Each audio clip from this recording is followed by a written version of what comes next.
بسم اللہ الرحمن الرحیم الرحمن علم القرآن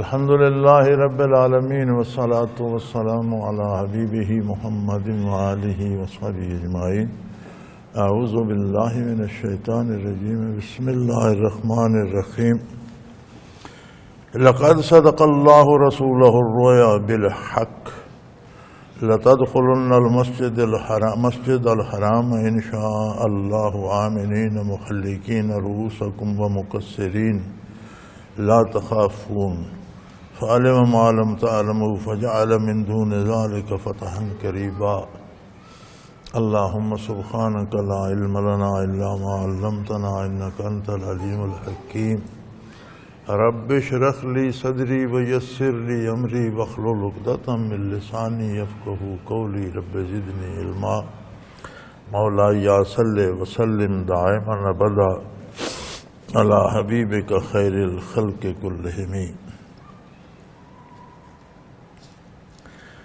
اللہ جل شانہ نے اپنے رسول صلی اللہ علیہ وآلہ وسلم کو سچا خواب دکھایا۔ صدق اللہ رسولہ الرؤیا، اپنے رسول صلی اللہ علیہ وسلم کے خواب کو سچ کر دکھایا۔ خواب کیا تھا؟ لَتَدْخُلُنَّ الْمَسْجِدَ الْحَرَامَ انشاءاللہ، اللہ کو منظور ہوا تو آپ مسجد حرام میں ضرور داخل ہوں گے، آمنین، پورے امن کے ساتھ، محلقین رؤوسکم و مقصرین، کوئی سر منڈائے گا اور کوئی کسر کرائے گا، لا تخافون، اور آپ کو کسی طرح کا کوئی خطرہ نہیں ہوگا، کوئی ڈر نہیں ہوگا۔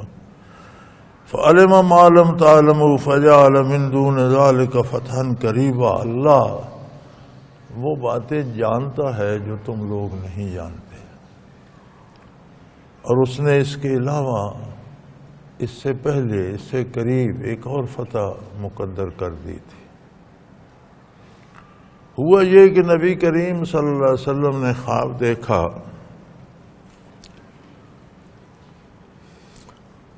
کہ آپ بیت اللہ کا طواف کر رہے ہیں، خادمان رسالت بھی ہمراہ ہیں رضوان اللہ علیہم اجمعین، اور بڑے پرامن طریقے سے طواف ہوا، سر منڈائے گئے یا حلق کرایا گیا، عمرہ کیا گیا۔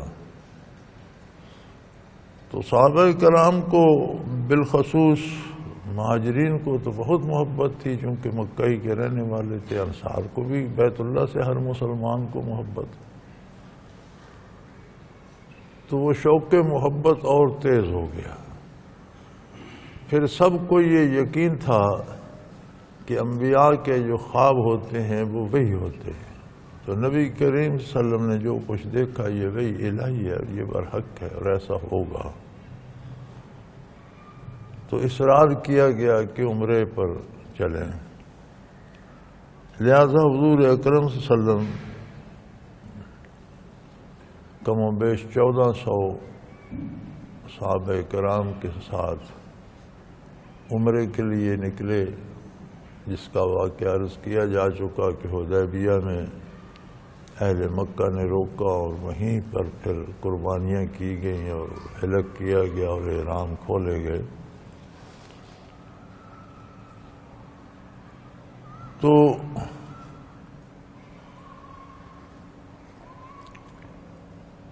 یہاں بڑی خوبصورت بات اللہ کریم نے ارشاد فرمائی، لقد صدق اللہ رسول الرؤیا بالحق لتدخلن المسجد الحرام انشاء اللہ، جملہ انشائیہ ارشاد فرمایا کہ اللہ کو منظور ہوا تو ضرور ایسا ہوگا۔ چنانچہ اس سال تو حضور مسجد حرام نہ جا سکے، لیکن اگلے سال پھر عمرہ نصیب ہوا 7 ہجری میں، اور اس سے اگلے سال مکہ مکرمہ فتح ہو گیا، اور تب سے لے کر اب تک تمام عالم اسلام کو وہاں امن ہے، ہر کوئی طواف کرتا ہے، حلق کراتا ہے، سر منڈاتا ہے، عمرہ کرتا ہے، حج کرتا ہے۔ تو ذات باری تعالیٰ نے جو خود قادر ہے ہر چیز پہ، اور جو چاہے اور جب چاہے کر سکتا ہے، خود اس نے آئندہ کے لیے جب آئندہ کی خبر دی تو ساتھ جملہ انشائیہ لگایا، انشاءاللہ، اگر اللہ نے چاہا تو۔ مراد تعلیم تھی امت مسلمہ کو کہ مسلمان جب کی بھی کوئی بات آئندہ کی کریں تو ساتھ انشاءاللہ ضرور کہیں کہ اللہ نے چاہا تو ایسا ہوگا۔ ہمارے ہاں ایک اور رواج ہو گیا ہے، اور یہ عام آدمی کا قصور نہیں ہے، یہ ہمارے مذہبی پیشوا حضرات جو ہیں یہ رواج انہوں نے نکالا ہے۔ وہ کہتے ہیں کہ اگر کسی سے کہا جائے کہ میں کل ضرور یہ کام تمہارا کر دوں گا تو پکا وعدہ ہو گیا، وہ کرنا پڑے گا، لیکن اس کے ساتھ اگر انشاءاللہ لگا دیں کہ انشاءاللہ کر دو تو یہ جملہ انشائیہ کرے کرے نہ کرے تو خیر ہے۔ یہ جو ہے رجحان یہ صحیح نہیں ہے، اس کا اس طرح ترجمہ کرنا یا یہ مفہوم لینا کلی طور پر غلط ہے، بلکہ جہاں بھی جملہ انشائیہ کہا جائے انسان کے اپنے بس میں جو ہے وہ پوری کوشش کرے کہ اسے پورا کرے۔ اگر وہ اپنی کوشش میں کوتاہی کرے گا تو اللہ کے نزدیک دورہ ماخوذ ہوگا، ایک اس نے وعدے میں کوتاہی، وعدہ پورا کرنے میں کوتاہی کی، دوسرا اس نے اللہ کا نام لے کر اس کے نام کا سہارا لے کر پھر بہانہ کیا اور کوتاہی کی، تو یہ دو گنا جرم بن جائے گا۔ لہذا جملہ انشائیہ کہہ کر یہ کہنا کہ یہ پورا نہ بھی ہوا تو خیر ہے، خیر نہیں ہے، بلکہ دو گنا جرم بن جاتا ہے۔ لہذا جب بھی آپ کہتے ہیں کہ انشاءاللہ میں یہ کام کروں گا، پہلی بات تو یہ ہے کہ کام جائز ہونا چاہیے جس کا آپ وعدہ کرتے ہیں یا جس پہ اللہ کو ضامن بناتے ہیں۔ ناجائز کاموں پہ وعدہ جو ہے منعقد ہی نہیں ہوتا۔ پھر اس کے لیے جو آپ کے بس میں ہے وہ پوری کوشش کرے، اگر پھر نہ ہو سکا تو اللہ مالک ہے، اللہ معاف کرنے والا ہے۔ لیکن یہ رجحان کہ جی جملہ انشائیہ ہے، کر دیا نہ کیا تو خیر ہے، یہ درست نہیں ہے، یہ غلط ہے۔ تو یہاں حق سبحانہ و تعالی جل شانہ نے خود جملہ انشائیہ ارشاد فرمایا کہ اللہ نے چاہا تو، اور ہوا یہی کہ اس سال حضور تشریف لے گئے تو اس سال داخل نہ ہو سکے اور اگلے سال داخل ہوئے۔ تو حدیبیہ میں یہ بھی عرض کیا گیا بارگاہ رسالت پناہی میں کہ آپ صلی اللہ علیہ وسلم نے خواب دیکھا، آپ کا خواب تو وہی ہے، پھر ہم کیوں مکہ مکرمہ پہنچ نہیں رہے؟ تو حضور نے فرمایا میں نے یہ نہیں دیکھا کہ ہم اسی سال جائیں گے، ہم ضرور جائیں گے، میرا خواب وہی ہے، سچ ہوگا، لیکن اس میں وقت کی تعیین نہیں تھی، یہ نہیں بتایا گیا کہ یہ اسی سال ہوگا، اور پھر اگلے سال وہ پورا ہوا۔ تو نبی کا خواب وحی الہی ہوتا ہے، اس میں بھی تقدیم و تاخیر اللہ کی مرضی سے ہوتی ہے، چاہے تو وقت بتا دے، نہ چاہے تو نہ بتائے۔ تو ایک ولی اللہ کے کشف کا کیا اعتماد ہے کہ اس نے یہ دیکھا اور یہ ابھی ہو جائے گا؟ کیونکہ ولی کا کشف تین باتوں کا محتاج ہے۔ پہلی بات تو یہ ہے کہ وہ شریعت کے مطابق ہو۔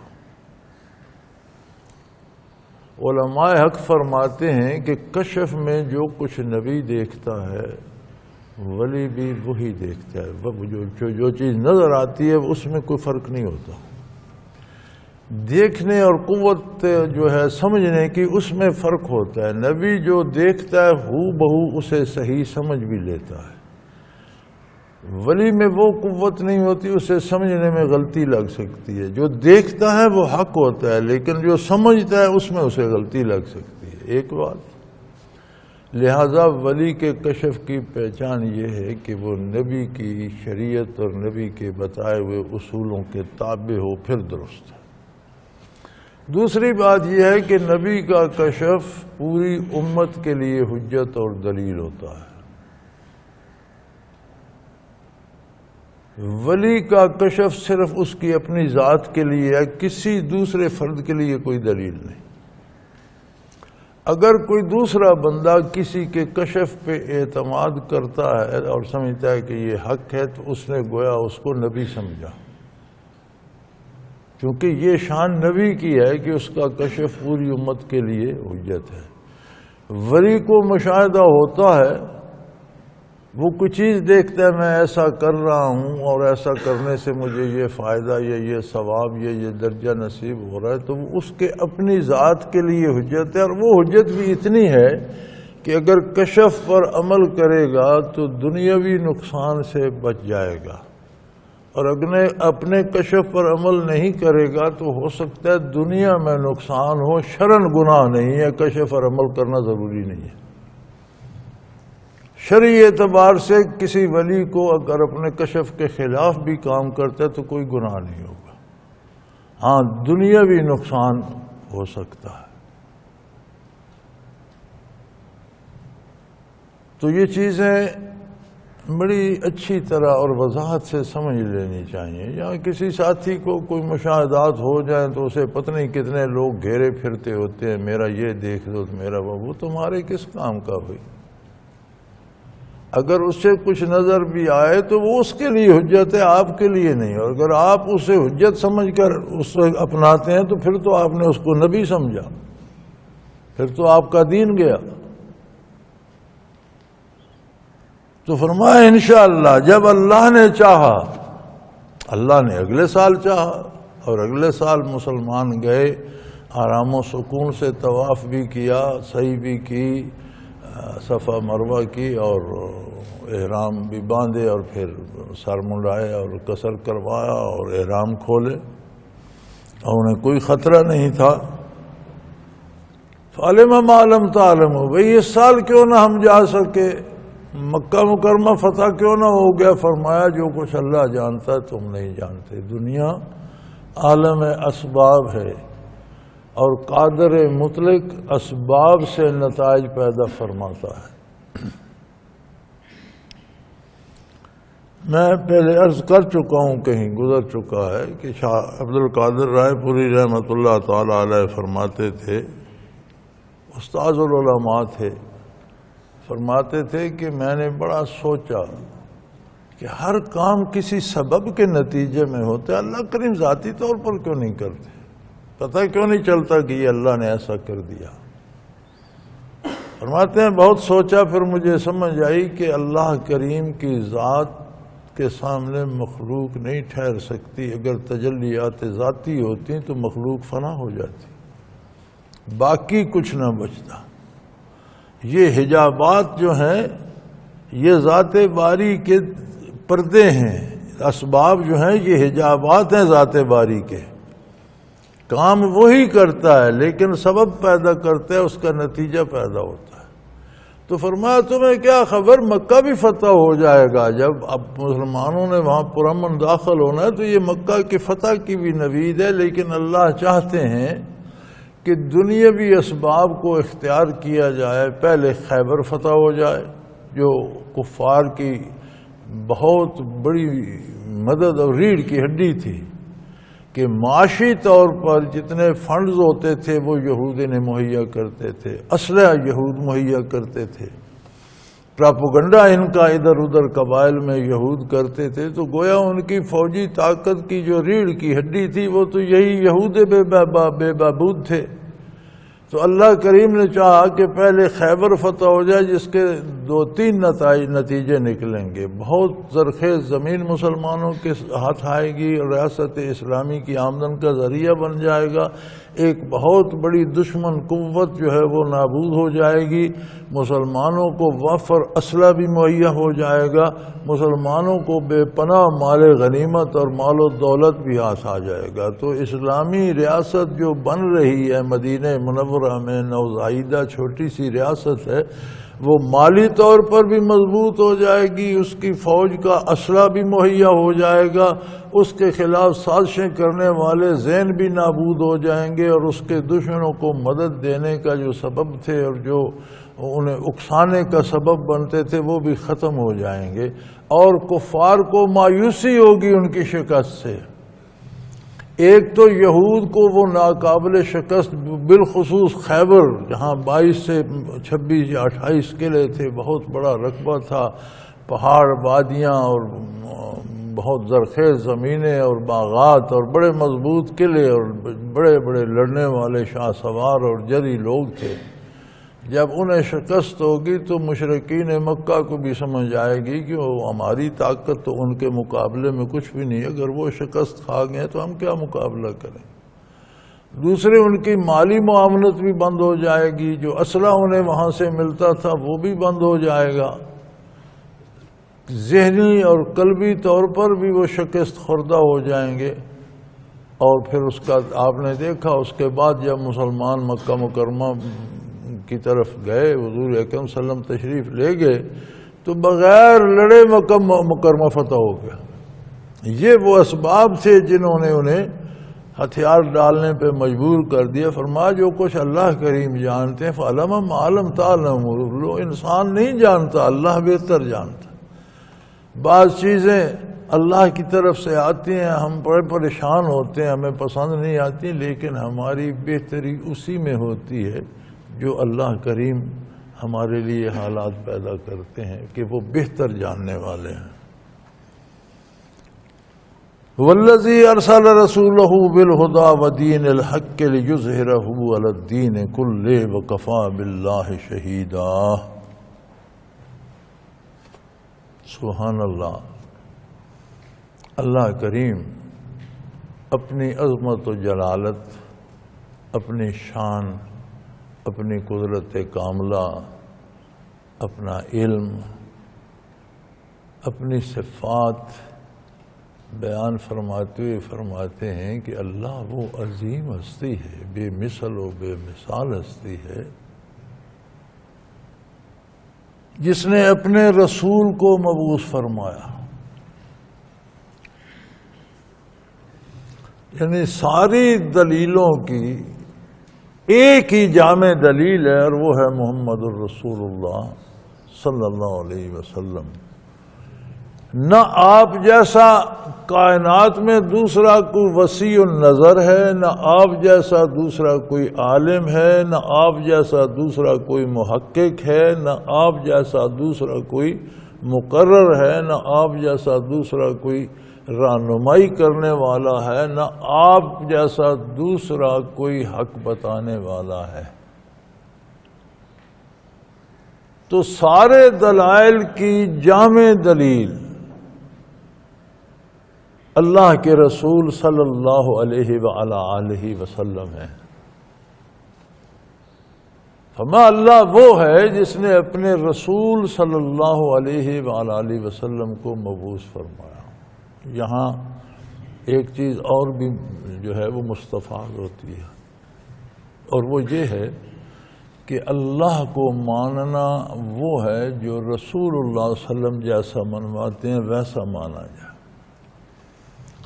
اگر کوئی ویسا نہیں مانتا تو اس کا ماننا نہ ماننا برابر ہے۔ قرآن کریم میں جگہ جگہ موجود ہے کہ جب بے دین اور کافر قوموں کے پاس انبیاء آتے تھے تو جو جواب وہ دیتے تھے کہ یہ تو محض اپنے پیچھے لوگوں کو لگا کر اقتدار حاصل کرنا چاہتے ہیں، اگر اللہ نے کوئی نبی بھیجنا ہوتا تو فرشتے کیوں نہ، وہاں وہ بھی کہتے تھے کہ یہ اللہ پر جھوٹ بول رہا ہے۔ جو کمال ہے، اللہ کے نبی کی نبوت کا انکار کر رہے اور اللہ کا نام بھی لے رہے ہو کہ اللہ پر جھوٹ بول، اس کا مطلب ہے کہ وہ کفار بھی کسی نہ کسی صورت میں اللہ کو مانتے تھے۔ یہ اللہ کو ماننا یہ عقل انسانی کی مجبوری ہے۔ انسان سوچتا ہے جی یہ بھاپ کس سے بنتی ہے، یہ چیزیں کیسے اگتی ہیں، یہ جی گرمی سے اگتی ہیں، بھاپ گرمی سے، گرمی کہاں سے آتی ہے، یہ روشنی کہاں سے آتی ہے، یہ سورج سے آتی ہے۔ گرمی کون دیتا ہے؟ سورج۔ روشنی کون دیتا ہے؟ سورج۔ سورج کو کس نے بنایا؟ اب اگر یہاں اللہ کے علاوہ آپ کسی دیوی دیوتا کا نام لیں پھر سوال آئے گا اس کو کس نے بنایا؟ اگر اس کا بتاتے ہیں پھر سوال آئے گا، حتیٰ کہ آپ کو ایک ہستی بتانا پڑے گی کہ اس نے سب کو بنایا، اس کو کسی نے نہیں بنایا، یہ خود قائم ہے۔ اگر یہ نہ مانا جائے تو عقل کے پاس دوسرا کوئی جواب نہیں ہے۔ اسے ایک ہستی ماننی پڑتی ہے کہ جس نے سب کو بنایا اور جسے کسی نے نہیں بنایا، اور وہ اللہ ہے۔ یہاں تک تو اب ہمارے بر صغیر میں جین مت یا ہندو مت سب سے مسلمانوں کے بعد، اسلام کے بعد بڑا مذہب جو ہے یہاں، بلکہ تعداد میں بر صغیر میں مسلمانوں سے ہندوؤں کی اکثریت ہے، تعداد میں زیادہ ہیں۔ مسلمان عالم میں پھیلے ہوئے ہیں، 55-56 ریاستیں، ہندوؤں کی صرف یہی ایک ریاست ہے ہندوستان۔ بے شمار چیزوں کی پوجا کرتے ہیں، جانوروں کی، اپنے پالتو جانوروں کی، بیل گائے کی پوجا کرتے ہیں، بندروں کی پوجا کرتے ہیں، سانپ کی پوجا کرتے ہیں، درختوں کو پوجتے ہیں، پہاڑوں کو پوجتے ہیں، دریاؤں کو پوجتے ہیں۔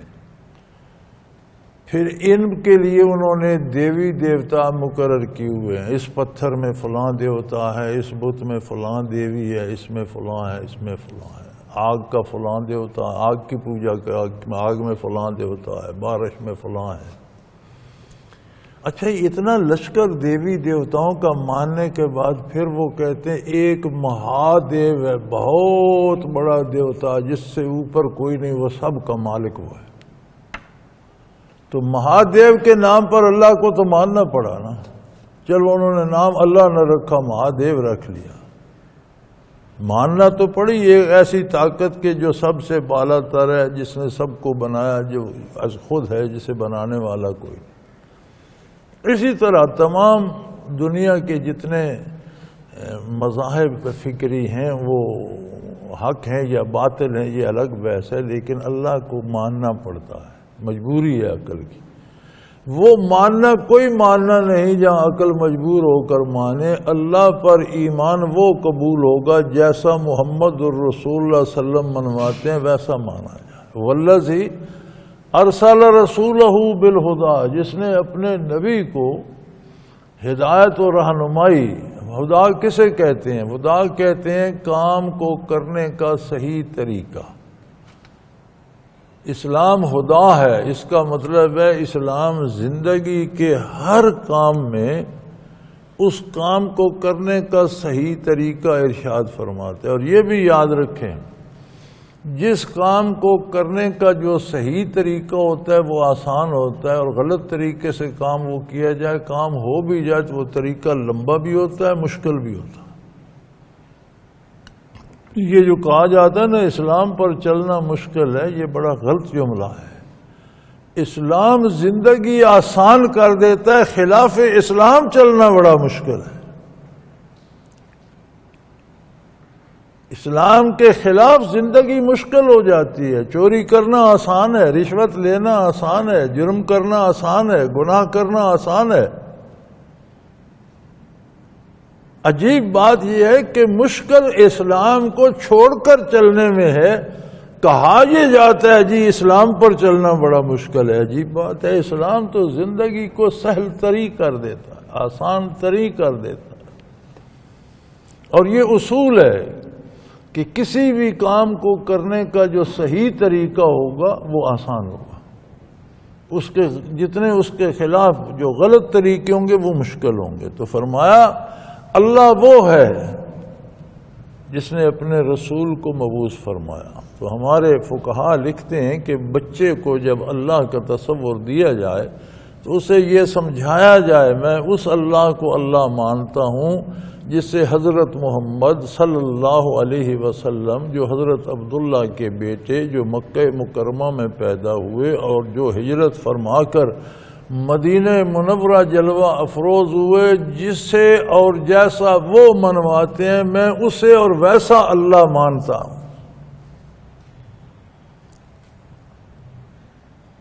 فرمایا اپنے رسول کو مبعوث فرمایا خدا کے ساتھ ہر کام کو کرنے کا صحیح طریقہ عطا فرما کر، ودین الحق اور ایک برحق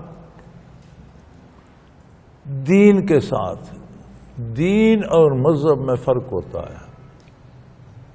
مذہب مذاہب باطلہ کوئی مذہب کہہ دیتے ہیں۔ مذہب کا مطلب ہے راستہ، رویہ، چلنے کا ایک طریقہ، زندگی گزارنے کا ایک راستہ۔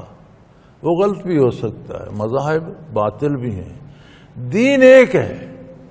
دین کا مطلب ہے وہ طریقہ جس میں ایمان و یقین کے ساتھ جسے اختیار کیا جائے اور جو اللہ کی رضا کے لیے اور اللہ کی رضا کا سبب ہو، آپ اسے دین کہہ سکتے ہیں۔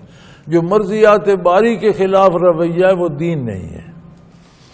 تو فرمایا اللہ نے اپنے رسول کو ہر کام کرنے کا صحیح سلیقہ عطا کر کے اور دین حق عطا کر کے اس لیے مبعوث فرما لو یظہرہ علی الدین کلہ کہ دنیا کے تمام طریقوں پر اسے غالب کر دیا جائے۔ لوگوں نے اور بھی اپنی طرف سے بھی دین بنا رکھے ہیں جسے وہ آسمانی یا اللہ کی رضا کا طریقہ سمجھا سے عیسائی اپنے مذہب کو خدائی مذہب سمجھتے ہیں، دین سمجھتے ہیں۔ دین ہے نہیں لیکن وہ دین سمجھتے ہیں۔ یہودی اپنے دین کو دین سمجھتے ہیں۔ دین تھا جب موسیٰ علیہ السلام پر کتاب نازل ہوئی، لیکن انہوں نے بدل دیا، مسخ کر دیا۔ عیسائیوں نے تبدیلیاں کر دیں اور اس میں اللہ کے بیٹے کا تصور لے آئے، یہود بھی لے آئے، تو وہ دین حق نہ رہا، اسے باطل کر دی۔ لیکن اگر وہ باقی بھی رہتا صحیح حالت میں بھی تو بھی بعثت عالی پر منسوخ ہو چکا تھا، اتباع رسالت کے سوا کوئی چارہ نہیں تھا۔ تو فرمایا اللہ نے دین کو اور اپنے نبی کو اور اس ہدایت کو بھیجا اس لیے ہے کہ وہ تمام ادیان باطلہ، مذاہب باطلہ پر غالب آئے۔ کمال یہ ہے کہ دین غلبے کے لیے ہے اور مسلمان دنیا میں مغلوب نظر آتا ہے۔ غلبہ دو طرح سے ہوتا ہے۔ ایک غلبہ ہوتا ہے دلائل سے، دلیل کے میدان میں کون سچا ہے کون جھوٹا ہے۔ وہ غلبہ اسلام کو روز اول سے قیامت تک حاصل ہے۔ اسلام کے مقابل کوئی نہیں ٹھہر سکتا، صرف اسلام حق ہے اور دنیا میں کوئی حق نہیں ہے۔ میں ایک دن اہل مغرب کی بحث ٹیلی ویژن پہ سن رہا تھا، مذاہب عالم پہ وہ بحث کر رہے تھے، فلاں مذہب میں یہ عقیدہ ہے، فلاں میں یہ عقیدہ ہے، فلاں میں، تو اس میں اسلام کی باری جب آئی تو انہوں نے ایک بڑا عجیب سا جملہ کہا کہ اسلام پر ہمیں اعتراض ہے کہ اسلام has the monopoly of the truth. اسلام پر ہمیں اعتراض یہ ہے کہ اسلام سارے سچ پر قبضہ کر لے۔ مناپلی کہتے ہیں زبردستی قبضہ کر لینے کو۔ یہ عام استعمال ہوتا ہے، آپ نے سنا ہے فلاں ٹرانسپورٹ نے سڑک پر مناپلی بنا رکھی ہے، فلاں شخص نے اپنے فلاں کام میں، یعنی وہ زبردستی اس کام پہ قابض ہے۔ تو ان کا خیال تھا کہ اسلام زور زبردستی یہ کہتا ہے کہ میں ہی حق ہوں، حالانکہ تھوڑا تھوڑا صحیح لیکن حق باقی مذاہب میں بھی ہے۔ تو میں نے میرے فوراً دل میں جواب آیا کہ مناپلی اسلام کی نہیں ہے، اسلام از دا اونلی ٹروتھ۔ اسلام ہی ایک ایسا فلسفہ حیات ہے جو سارا صرف حق ہے، جس میں کوئی باطل نہیں ہے۔ باقی جو فلسفے زندگی کے تم لوگوں نے ایجاد کیے ہیں وہ حق و باطل کا ملغوبہ ہیں، اور جہاں حق میں باطل مل جائے وہ حق نہیں رہتا۔ پانی کا ایک مٹکا ہو، زہر کے چند قطرے ملا دو، سارا زہر ہو جاتا۔ سارا حق ہو، اس میں ایک عقیدہ باطل ٹھونس دو، سارا باطل ہو جاتا۔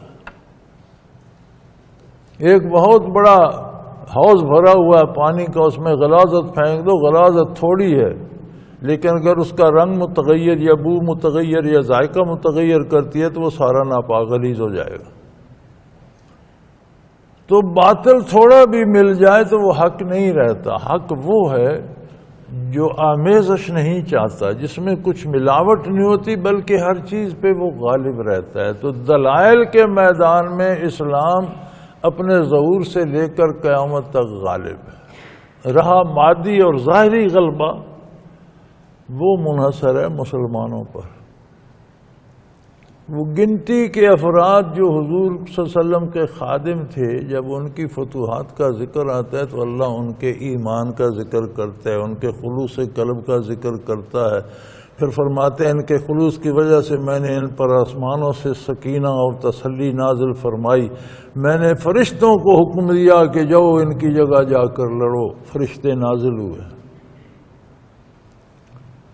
لیکن جب مسلمان خود بدل گیا عملی زندگی میں، کافروں کے رواج اپنا لیے، کافروں کی معیشت اپنا لی، حرام کھانا سود کھانا شروع کر دیا، نظام عدالت اسلام کو چھوڑ کر غیر اسلامی اپنا لیا، طریقے شہادت غیر اسلامی لے لیا۔ ہمارے ہاں نظام یہ ہے کہ ایک وکیل صاحب تھے اور وکیلوں سے جج لیے جاتے ہیں نا، تو اس وقت ہمارے چیف جسٹس ہوتے تھے رانا بھگوان داس، ایک ہندو جج تھے، ہمارے بڑے معروف جج تھے اور بڑے اچھے جج تھے، یہ الگ بات ہے کہ وہ ہندو تھے۔ تو رانا بھگوان داس سپریم کورٹ کے جج بھی رہے، غالباً اگر میں بھول نہیں رہا تو شاید چیف جسٹس بھی رہے کچھ عرصہ ریٹائر ہونے سے پہلے۔ تو اس وکیل صاحب کا نام آیا کہ انہیں جج بنایا جائے ہائی کورٹ کا، تو اعتراض یہ لگا کہ یہ حافظ قرآن ہیں اس لیے انہیں نہیں بنانا جا سکتا، اور انہیں نہ بنایا گیا، یعنی حافظ قرآن ہونا جرم ہو گیا، اسے نہ بنایا گیا، اور ہندو چیف جسٹس، ہندو کو چیف جسٹس تک بنایا۔ اگر یہ عدالتی نظام ہوگا تو یہ کون سا اسلام ہے؟ پھر عدالتوں میں جو طریقہ کار ہے وہ غیر اسلامی ہے، طریقہ شہادت غیر اسلامی ہے، اور عجیب بات ہے یعنی اتنا غلط نظام ہے ہمارا کہ جس بندے کا حق بنتا ہے اپنا حق ثابت کرنے کے لیے بھی اس عدالتی نظام میں اگر وہ جھوٹ نہ بولے تو اپنا حق بھی ثابت نہیں کر سکتا۔